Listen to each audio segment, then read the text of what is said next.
Every year, the Stations of the Cross retrace Jesus' journey to the crucifixion, one of the most profound moments in Christian spirituality. The crucifixion stands as the most significant moment, embodying the ultimate sacrifice and suffering of Jesus. It is so central to the faith that the cross itself has become the very symbol of Christianity. Christianity has been marked, we could say, by the cross from the very beginning. If we even think the most common form of self-identification as a Christian is making the sign of the cross, where we in a certain sense impose the cross on our body as a sign of identification with Christ and with his suffering on the cross. Over the centuries, there have been extraordinary accounts of people who have shown the marks of Jesus' crucifixion on their bodies, with wounds appearing on their hands, feet, and side.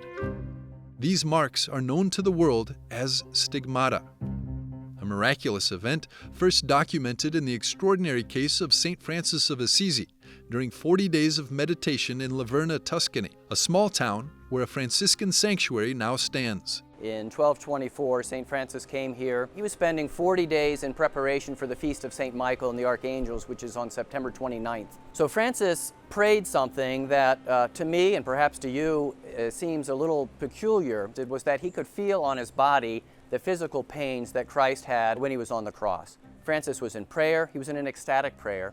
And the sources say that a seraph, a six-winged seraph, appeared in the sky as if there was a man sort of fastened to this angel on a cross, and Francis could see the wounds on this man, and then immediately he felt this piercing pain and suffering in his hands, feet, and side.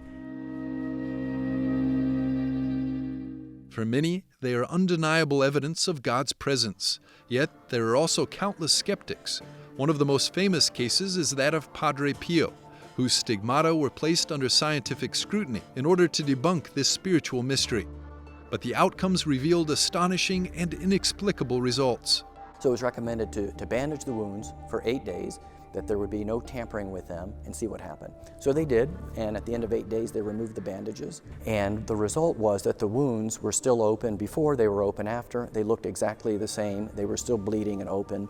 And the conclusion was that this is something that's not natural, because naturally the body will either, if it has an open wound, it will either heal or it'll get worse. It'll get infected and then eventually putrefy. So it goes one of the two directions, gets better or gets worse. With Padre Peio, after 8 days, the wounds remained the same, which the conclusion was that this is against the course of nature. It was really something supernatural was happening.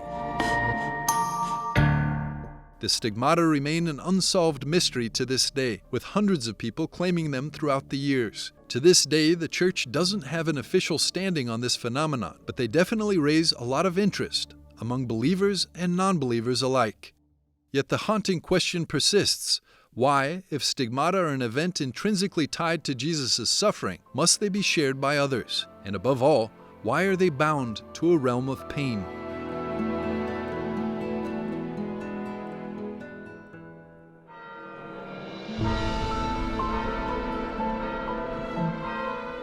The joy of Easter is a natural consequence, really, of what comes before it on Good Friday. The suffering is a condition for arriving at the glory of the children of God with the resurrection.